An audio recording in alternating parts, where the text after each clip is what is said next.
인들에게는요 하나님께서 각자에게 주신 꿈과 비전이 있습니다.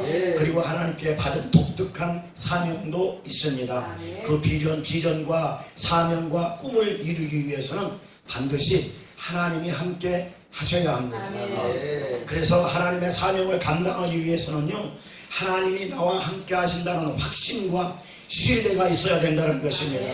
이것이 사실로 증거로 나타날 때에 우리는 사명을 감당할 수 있는 것입니다. 그래서 하나님을 만난다라고 하는 것은요 우리 이성이나 지성이나 지식으로 만나는 것을 하나님을 만난다 하지 않습니다. 우리 이성으로 만나고 우리 지성으로 만나고 우리 지식으로 만나는 것을 하나님을 만난다라고 하지 않습니다. 우리가 재물이 되어질 때에 하나님은 우리를 만나주십니다. 그거를 하나님을 만난다라고 표현하는 것입니다.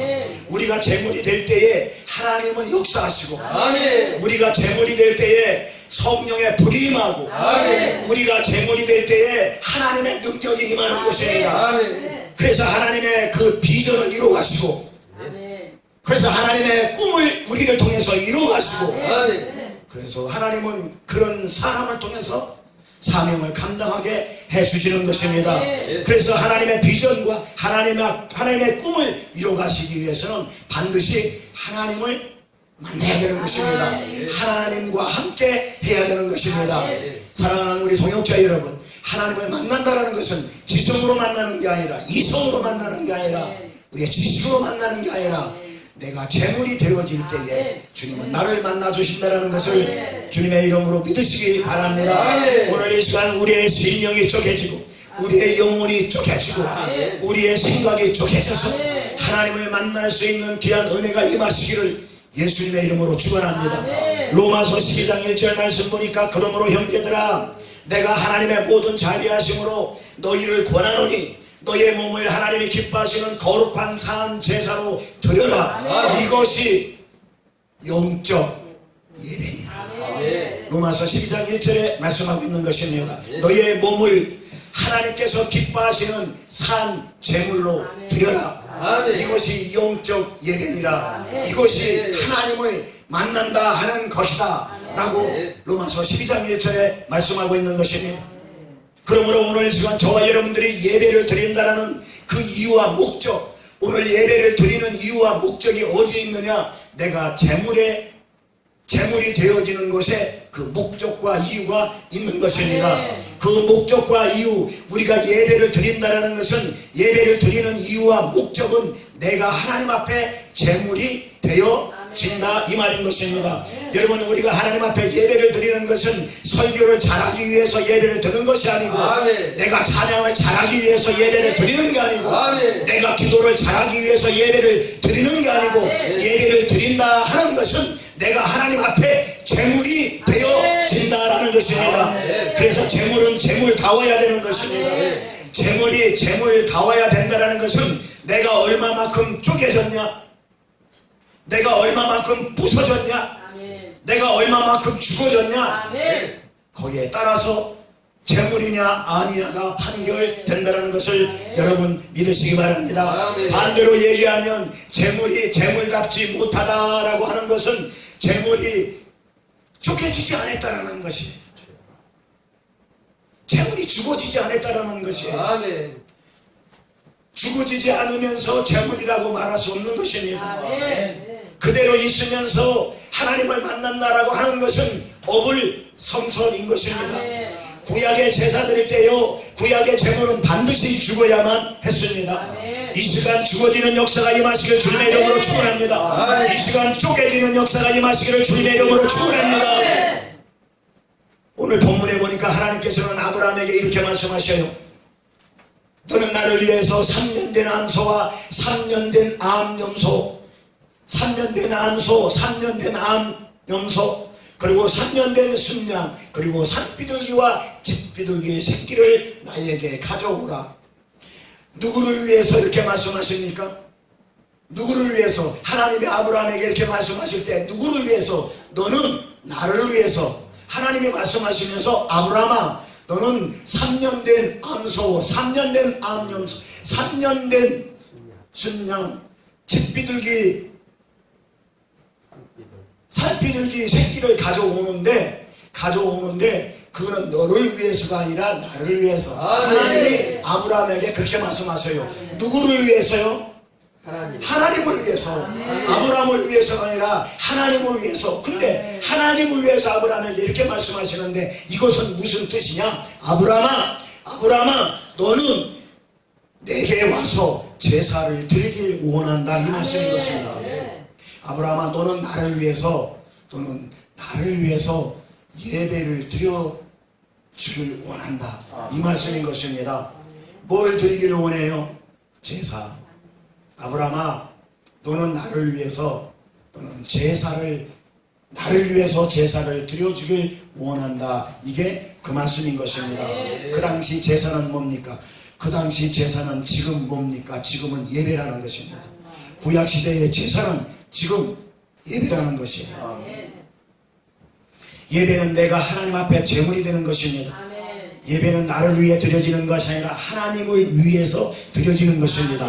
그래서 하나님께서 아브라함에게 아브라함아 나를 위해서 네가 제사를 드리길 원한다, 그 말씀인 것입니다. 오늘날 그 제사는 오늘날 구약시대 그 당시의 제사는 지금 예배 아닙니까? 그러면 예배는 하나님은 저와 여러분들에게도 말씀하셔요. 너는 나를 위해서 예배하기를 원한다. 너는 나를 위해서 예배하기를 원한다. 이거는 너는 나를 위해서 네가 죽어지길 원한다. 네가 쪼개지길 원한다. 네가 좀 바싹 부서지면 안 되니? 너 지금도 살아서 펄펄 뛸래? 내가 언제까지 너를 봐야 되니? 너는 나를 위해서 예배 좀 드려라. 이런 예배가 아니라 설교 잘하고 찬송 잘하고 기도 잘하고 이런 예배가 아니라 네가 재물이 되길 원한다. 네가 쪼개지길 원한다. 누구를 위해서? 너를 위해서 아니라 나를 위해서. 그렇게 좀 할 수 없니? 아브라함아, 여러분들 이름을 대면 기분 나쁠 거 아닙니까? 예? 아브라함아 나를 위해서 제사를 좀 드려주길 원한다. 하나님을 위해서 내가 산 제물이 되어지길 주님의 이름으로 축원합니다. 오늘 또 하나님은 저와 여러분들에게 말씀하세요. 나를 위하여 너희들이 예배하기를 원한다. 나를 위하여 너희들이 산 제물이 되길 원한다. 나를 위하여 네가 쪼개지길 원한다. 나를 위하여 네가 죽어지길 원한다. 네가 부서지길 원한다. 네 생각이 부서지길 원한다. 네 마음이, 네 교만한 마음이 부서지길 원한다. 나를 위해서 그렇게 해줄 수 없겠니? 오늘 주님은 저와 여러분들에게 말씀하고 있는 것입니다. 오늘 이 시간 하나님께서 기뻐 받으시는 산 제사, 이 영적 예배, 이런 은혜가 임하시기를 주님의 이름으로 축원합니다. 그렇다면은 여러분, 쪼개지기 위해서는 첫 번째로 무엇이 필요하냐? 쪼개기 위해서는 칼이 필요해요. 무엇이 필요하다고요? 칼이 필요해요. 첫 번째로 칼이 있어야 재물을 쪼개고 가를 수 있는 것입니다. 칼을 다른 말로 하면 검이라고 해요. 검을 다른 말로 하면 성령의 검이라고 해요. 성령의 검을 다른 말로 하면 하나님의 말씀이라고 해요. 그거나 똑같습니다. 예. 성령의 검이 있어야 우리가 쪼개질 수 있는 것입니다. 하나님의 능력의 말씀을 통해서 우리가 박살날 수 있는 것입니다. 하나님의 성령의 검으로 말미암아 우리가 쪼개지고 박살나고 부서질 수 있는 것입니다. 그래서 재물이 쪼개지기 위해서는 반드시 뭐가 필요하다? 칼이 필요하다. 에베소서 6장 17절 말씀 보니까 구원의 투구와 성령의 검, 곧 하나님의 말씀이다. 예, 성령의 검. 이 성령의 검이 하나님 말씀이다라고 에베소서 6장 17절에 말씀하고 있는 것입니다. 그러므로 성령의 검이 하나님의 말씀인 것입니다. 이 하나님의 말씀, 능력의 말씀을 통해서 오늘 이 시간 저와 여러분들의 신령이 쪼개지는 역사가 일어나시기를 주님의 이름으로 축원합니다. 시므리서 4장 12절 말씀 보니까 하나님의 말씀은 살았고 운동력이 있어서 좌우에 날이선 어떤 검보다도 예리하여 영과 혼과 및 관절과 구수를 찔러 쪼개기까지 하며 너의 마음과 너의 뜻을 감찰하신다.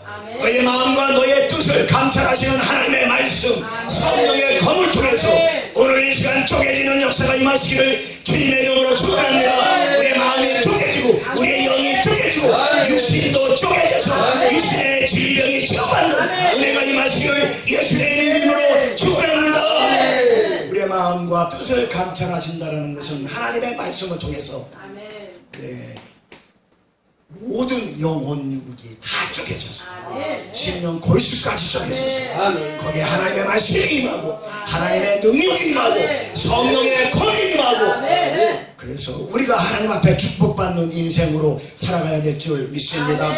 오늘 이 시간 우리의 잘못된 생각, 오늘 이 시간 우리의 불순종하는 마음, 이기적인 마음, 교만한 마음, 말씀의 검으로 오늘 이 시간 쪼개지는 역사가 임하시기를 예수님의 이름으로 축원합니다. 오늘 이 시간 우리의 교만한 마음, 이기적인 생각들이 있다면 성령의 검으로 하나님의 말씀으로 쪼개지는 역사가 임하시기를 예수님의 이름으로 축원합니다. 쪼개져야 돼. 쪼개지지 않는 재물은 재물이라 할 수 없는 것입니다. 두 번째로 재물이 쪼개지면 어떤 역사가 일어나느냐? 열려지는 역사가 일어납니다. 해결되어지는 역사가 일어납니다. 성령의 불이 임해요 하나님의 임재가 임한다는 것입니다. 재물이 쪼개지면 나타나는 현상이 이것인 것입니다. 창세기 15장 17절 말씀 보니까 횃불이 쪼갠 고기 사이로 횃불이 어떻게 했다? 지나갔다. 아멘. 안 쪼개진 재물에는 횃불이 안 지나갑니다. 쪼개진 고기 사이로 창세기 15장 17절에 쪼개진 재물 사이로 횃불이 지나갔다. 하나님의 임재를 의미하고 있는 것입니다. 성령의 능력을 의미하고 있는 것입니다. 쪼개진 고기 사이로 횃불이 지나가는 것, 하나님의 능력, 하나님의 불, 하나님의 말씀이 쪼개진 신령 사이로 임할 때에 우리는 하나님 앞에 들어 사용할 수 있는 것입니다. 하나님의 불, 하나님의 임재, 이것이 쪼개진 사이로 지나간 횃불을 의미하고 있는 것입니다. 이 시간 쪼개진 우리 심령 안에 성령의 불이 임하시기를 주님의 이름으로 축원합니다. 이 시간 쪼개진 우리의 생각 안에 성령의 능력이 임하시기를 주님의 이름으로 축원합니다. 쪼개지지 않은 것은 하나님과 아무런 관계가 없어요. 그것을 재물이라 할 수 없는 것입니다. 쪼개지지 않은 것은 하나님께서 인정하지 않습니다. 내가 말씀 앞에 쪼개지지 않으면서 그것을 재물이라고 말할 수는 없는 것입니다. 하나님 앞에 내가 부서지지 않고 내가 쪼개지지 않고 내가 재물이 된다, 내가 재물이 되었다, 그거는 그렇게 말할 수는 없는 것입니다. 그러므로 내가 재물이 되었다는 것은 말씀이 나를 지배하고 말씀이 나를 통치하고 성령의 능력이 나를 통치하고 성령의 검으로 나를 통치하고 하나님의 은혜로 나를 통치하는 것을 내가 재물이 되었다, 이렇게 이야기하는 것입니다. 그래서 하나님의 말씀을 통해서 성령의 능력을 통해서 그게 통치를 받음으로 말미암아 그 말씀이, 그 성령의 능력이 사실로 나타나는 증거, 그럴 때 내가 하나님 앞에 재물이 되었다라고 말하는 것입니다. 오늘 이 시간 쪼개지는 은혜가 임하시기를 축원합니다. 쪼개질 때 성령의 능력이 임해요. 쪼개질 때 축복의 길이 열려요. 쪼개질 때 치유가 역사가 일어나는 것입니다. 쪼개질 때 육신의 질병이 치유받는 것입니다. 쪼개질 때 이런 역사가 일어나요. 예레미야 23장 29절 말씀 보니까 여호와의 말씀이니라, 이렇게 시작을 해요. 예레미야 23장 29절, 내 말이 불같지 아니하냐, 내 말이 바위를 쳐서 부스러뜨리는 방망이 같지 아니하냐, 하나님의 말씀이니라, 이렇게 말씀하고 있습니다. 이 시간 불같은 말씀을 통해서 바위처럼 굳어있는 우리의 신령이 부스러지는 역사가 임하시기를 예수님의 이름으로 축원합니다. 오늘 이 시간 방망이 같은 성령의 능력을 통해서 우리의 생각이 쪼개지는 놀라운 역사가 임하시기를 예수님의 이름으로 축원합니다. 쪼개져야 돼. 쪼개져야 우리가 살 수가 있고 쪼개져야 우리가 사명을 감당할 수 있는 것입니다. 재물은 반드시 쪼개져야 될 줄 믿습니다. 세 번째로, 그러면 쪼개지지 않는 재물은 어떻게 되느냐? 마귀의 밥이 되고 맙니다. 오늘 본문 10절 하반절하고 11절 말씀 보니까 그 새는 쪼개지 아니하였으며 솔개가 그 사체 위에 내릴 때에는 아브라함이 쫓았더라. 여기에 나오는 솔개는 바로 영적 원수 마귀 귀신을 의미하고 있는 것입니다. 영적으로 원수 마귀 귀신을 솔개라고 하는 것입니다. 쪼개지지 않은 그 재물도 아닌 재물에 누가 내렸다? 솔개. 솔개는 영적으로 뭐라고 그랬어요? 원수 마귀 사단을 영적으로 솔개라고 하는 것입니다. 솔개가 사체 위에 내릴 때에 아브라함이 쫓았더라. 그 새는 쪼개지지 않았으며, 그렇게 연결됩니다. 솔개는 영적으로 원수 마귀 사단을 의미하고 있어요. 그런데 12절 말씀 보니까 아브라함이 깊은 잠이 임하고 흑암과 두려움이 임했다라고 말씀하고 있습니다. 쪼개지지 않은 재물, 쪼개지지 않은 그 어떤 것은 솔개만 찾아올 뿐입니다. 오늘 12절 말씀, 창세기 15장 12절 말씀, 아브라함의 깊은 잠이 임하고 큰 흑암과 두려움이 임했다라고 말씀하고 있습니다. 말씀을 통해서 쪼개지지 않은 인생은, 말씀을 통해서 재물이 되지 않은 인생은 원수 마귀 사단의 밥이 되는 것입니다. 영적으로 깊은 어둠의 인생이 되는 것입니다. 영적으로 방황하며 영적으로 유리하는 인생이 되는 것입니다. 맨날 같이 솔개만 쫓다 볼일 다 보는 것입니다. 맨날 솔개만 쫓다 인생 다 갈 겁니까? 깊은 어둠의 인생이 되고 영적으로 방황하고 유리하는 인생이 되고 항상 근심 걱정 염려 속에 불안과 두려움에 지내는 인생, 쪼개지지 않은 인생은 하나님께서 인정하지 않는 인생입니다. 쪼개지지 않는 인생은 하나님과 상관없는 인생입니다. 쪼개지지 않은 인생은 하나님 없는 인생인 것입니다. 그러나 오늘 저와 여러분들은 쪼개진 인생인 줄 믿으시기 바랍니다. 그러나 오늘 저와 여러분들은요, 부서진 인생인 줄 믿으시기 바랍니다. 그러나 오늘날 저와 여러분들은요, 부서질 인생인 줄 믿으시기 바랍니다. 그러므로 우리는 영적 어두움에 방황하지 않습니다. 깊은 잠을 자지 않습니다. 흑암 속에 우리는 살아가지 않습니다. 우리는 영적 흑암과 어둠 속에서 헤매며 살아가는 사람들이 아닙니다. 우리는 쪼개진 인생이고 쪼개질 인생이기 때문에 그렇습니다. 우리는 성령님의 인도하심을 받는, 하나님의 말씀을 통해서 인도함을 받는, 우리는 하나님의 자녀이기 때문에 그렇습니다. 하나님의 자녀는 하나님의 빛으로 살아갈 수밖에 없습니다. 데살로니가전서 5장 5절 말씀 보니까 너희는 다 빛의 아들들이요 낮의 아들들이라. 너희들은 밤에나 어둠에 속하지 아니했다. 데살로니가전서 5장 5절에 말씀하고 있습니다. 그러므로 쪼개진 인생들은요, 빛의 인생들이에요. 어둠에 다니는, 흑암에 다니는 인생들이 아닙니다. 그러므로 오늘날 저와 여러분들은 쪼개진 인생이고 쪼개질 인생이고, 그렇기 때문에 우리는 빛의 자녀라는 것입니다. 부서진 인생들이라는 것입니다. 부서진 인생들이 빛의 자녀들이에요. 쪼개진 인생들이 빛의 자녀라는 것입니다. 에베소서 5장 8절 말씀 보니까 너희가 전에는 어두움의 자녀였더니 이제는 주 안에서 빛이라. 빛의 자녀들처럼 살아라. 오늘 하나님은 저와 여러분들에게 이렇게 말씀하십니다. 이제는 너 어둠의 자녀가 아니야. 너 옛날에는 어둠의 자녀였는데 지금은 네가 쪼개졌잖아. 지금은 네가 부셔졌잖아. 그러니 네가 부서지기까지 얼마나 훈련을 고되게 받았겠니? 내가 안다. 그러니 너는 부서진 인생이고 너는 앞으로도 부서질 것이 또 있다면 걱정하지 말아라. 내가 부셔줄게. 그러니 너는 빛의 자녀야. 오늘 또 하나님은 저와 여러분들에게 말씀하고 있는 것입니다.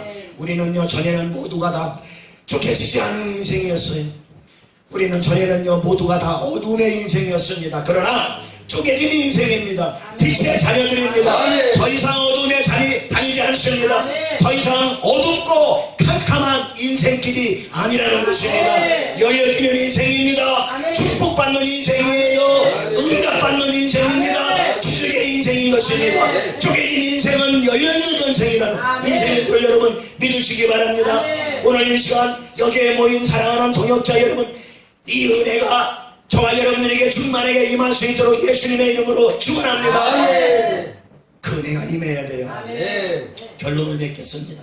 사랑하는 성도 여러분, 우리가 예수 믿고 인생을 살아가면서 하나님 앞에 사소한 것들, 하나님 앞에 소홀히 하는 것들, 이런 것들조차도 뽀개지고 쪼개져야 될 줄 믿습니다. 이거는 괜찮겠지. 이 사소한 것들이 하나님 앞에 제가 돼갔어? 그런 것들도 부셔버려야 될 줄 믿습니다. 설마 이런 하찮은 것들이 하나님은 모르실 거야? 이것이 하나님 앞에 제가 되지는 않겠지? 이런 하찮은 것들, 이런 사소한 것들까지도 오늘 이 시간 부서지는 은혜가 임하시기를 주님의 이름으로 축원합니다. 태워지지 않고 부서지지 않는다면 우리는 하나님 앞에 쓰임받을 수 없어요. 태워지지 않고 부서지지 않고 죽어지지 않으면 우리는 하나님 앞에 사명 감당할 수 없습니다. 부서지지 않는 인생은요 날마다 소홀게만 쫓다가 볼일 다 봐요. 여러분 소홀게가요 우리보다 더 영악해요. 원수마귀 사단, 여러분 원수마귀 사단만 계속 쫓다가 인생 다 보낼 겁니까? 빨리 부서져야지. 빨리 부서져야 소홀게가 덤벼들지 않지.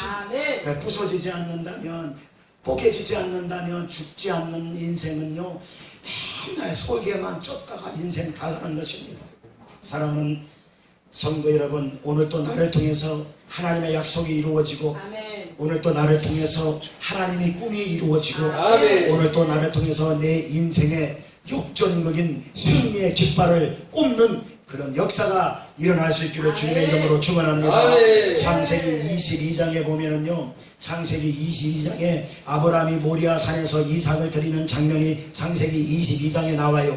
거기에 예수 그리스도의 모형, 예수 그리스도의 예표의 사람이 나오는데 그 사람이 누구냐 하면 이삭입니다. 이삭이 예수 그리스도의 예표요, 이삭이 예수 그리스도의 모형으로 나타나고 있어요. 그때 이삭의 나이가 몇 살인 줄 아십니까? 16살 내지는 17살이에요. 이삭이 충분히 아버지를 밀치고 16살, 17살이면은요, 혈기가 제일 왕성할 때예요. 나도 지금 16살 먹은, 17살 먹은 하고 싸우면 내가 져요. 그런데 그 당시 100살이 넘은 아버지, 그냥 손가락 하나도 밀어도 아버지를 넘어가요. 충분히 이삭은요, 혈기 왕성한 그 나이에 그는 스스로 재물이 되어서 장작 위에 올라간 사건이 모리아 산에서 그가 재물이 된 사건이 거기에 창세기 22장에 나오는 것입니다. 이삭은요 아버지를 밀치고 재물이 안 될 수 있었어요. 얼마든지 그렇게 하고도 남았어요. 여러분 모리아 산, 하나님께서 지시하신 모리아 산에 올라가서 꽁꽁 묶여가지고 장작 위에 올라가서 재물이 된 게 아니고 그는 이미 3일 전에 아버지하고 집을 떠날 때부터 이삭은 재물이 된 사람입니다. 이삭이 그 장작 위에 올라가서 내가 재물이구나 라고, 내가 이제 죽는구나 라고, 그게 아니라 이미 아버지하고 3일 전에 집에서 나설 때부터 내가 재물이었다라는 것을 이삭은 알았다라는 것입니다. 그래서 3일 동안 걸어오면서 모리아 산까지 올라가면서 그러면서 충분히 내가 재물이 안 될 수 있는 상황 속에서도 아버지를 밀치고 떠나갈 수 있는 그런 상황 속에서도 이삭은 스스로 장작 위에 올라가서 재물이 되어진 사건이 모리아 사건인 것입니다.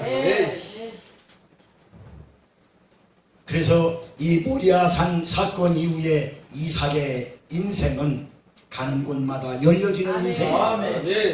그래서 그 모리아 산 사건 이후에 이삭은 가는 곳마다 채워지는 역사가 임했고, 이삭의 인생은 가는 곳마다 축복의 역사가 임했고, 이삭의 인생은 가는 곳마다 그런 승리의 역사가 임했던 것이 우리는 성경을 통해서 알 수 있는 것입니다. 이삭이 제물이 되었던 모리아 산 그 장소는 바로 골고다 언덕입니다.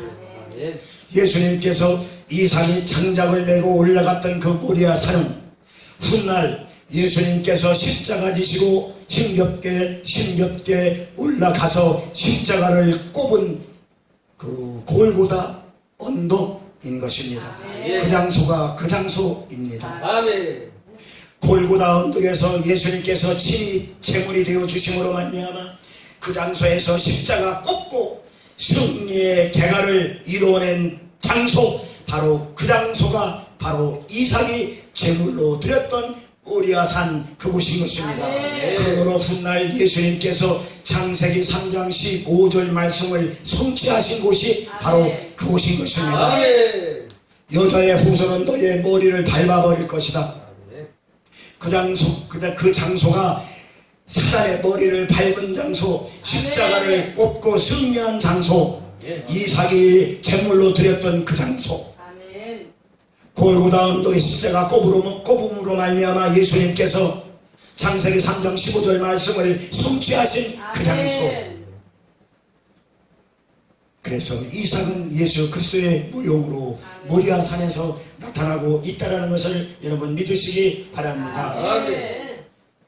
다윗이 블레셋 사람 골리앗의 머리를 잘라서 그 머리를 들고 예루살렘으로 가서 예루살렘 성 옆에서 그 대가리를 쳐박은 장소가 바로 골고다 언덕 십자가 세워진 곳이 바로 거기고, 거기가 바로 모리아산 이삭이 장작 위에서 제물로 드려진 그 장소가 바로 그 장소인 것입니다. 그래서 창세기 3장 15절의 말씀이 성취된 장소라는 것입니다. 사랑하는 성도 여러분, 오늘 또 주님은 저와 여러분들에게 말씀하십니다. 하나님이 기뻐하시는 거룩한 산 제사, 하나님이 기뻐하시는 거룩한 산 제사를 드려라. 산 제물로 하나님께 드려라. 이것이 영적 예배니라. 비록 우리는 살아있지만 내 안에 그리스도께서 주인이 되셔서 내 몸과 마음과 영을 주관하시고 내 속에서 내 대신 살아계신 하나님의 능력, 내가 아니라 그리스도께서 내 안에서 살아가시는 삶, 그 삶이 바로 산 제물인 줄 믿으시기 바랍니다. 하나님은 오늘 또 저와 여러분들에게 말씀하셔요. 네가 나를 위해서 산 제물이 될 수 없느냐? 네가 나를 위해서 산 제물이 되어줄 수 없느냐? 구약에 보면은요, 이스라엘 백성들이 하나님께 드려지는 5가지의 제사가 있어요. 구약 이스라엘 사람들이 하나님께 드려지는 5가지의 이 제사가 있는데, 번제, 소제, 화목제, 속건제, 속죄제, 요 5가지 제사가 이스라엘 백성들이 하나님께 드리는 이 제사예요. 이 중에 5가지 제사 중에 소제라는 게 있습니다. 이 소제는 곡물로 드리는 거예요. 곡물로, 곡식. 그 당시에 보리나 밀로. 그 5가지 제사 안에 포함되어 있는 그 제사가 소제가 있는데, 그 중에 그 소제는 곡물, 곡식으로 드려지는 제사가 소제예요. 보리나 밀로. 그런데 반드시 이 제물은, 소제의 이 제물은 반드시 빻아야 돼요. 보리나 밀을 그냥 통째로 하나님께 제사 드리면 그것은 하나님은 제물이 아니라고 그래요. 반드시 빻아야 돼요. 반드시 부셔야 돼요. 그래서 고운 가루를 만들어서 그래서 불에 태워서 하나님께 드려지는 것이 소재인 것입니다. 그래야 하나님이 그 고운 가루를 태워서 하나님께 드려질 때 하나님은 그거를 제물이라고 인정하는 것입니다. 제물은 반드시 빻아야 돼요. 보리도 빻아야 되고 밀도 빻아야 되는 것입니다. 빻지 않고 부시지 않고 그냥 통째로 하나님께 드리면 하나님은 제물이 아니라고 하는 것입니다. 그래서 고운 가루를 만들어서 불에 태워서 하나님께 드리지 않습니까? 그 제사 드릴 때 그거를 제물이라고 하나님은 인정하시고 그것을 소제라 하는 것입니다. 그래서 제물이 되기 위해서는 반드시 부스러뜨려야 되고 제물이 되기 위해서는 반드시 가루가 돼야 되고 제물이 되기 위해서는 반드시 쪼개져야 된다는 것입니다. 사랑하는 동역자 및 성도 여러분, 오늘 이 시간에도 쪼개지는 은혜가 임하시기를 주님의 이름으로 축원합니다. 오늘 이 시간 부셔지는 은혜가 임하시기를 주님의 이름으로 축원합니다. 오늘 이 시간 으스러지는 은혜가 임하시기를 주님의 이름으로 축원합니다. 오늘 이 시간 가루가 되는 은혜가 임하시기를 주님의 이름으로 축원합니다. 그래서 하나님의 임재와 비전과 축복 안에서 남은 사역도 남은 인생도 남은 사명도 하나님 앞에 귀하게 쓰임받는 저와 여러분들이 다 될 수 있기를 예수 그리스도의 이름으로 축원합니다.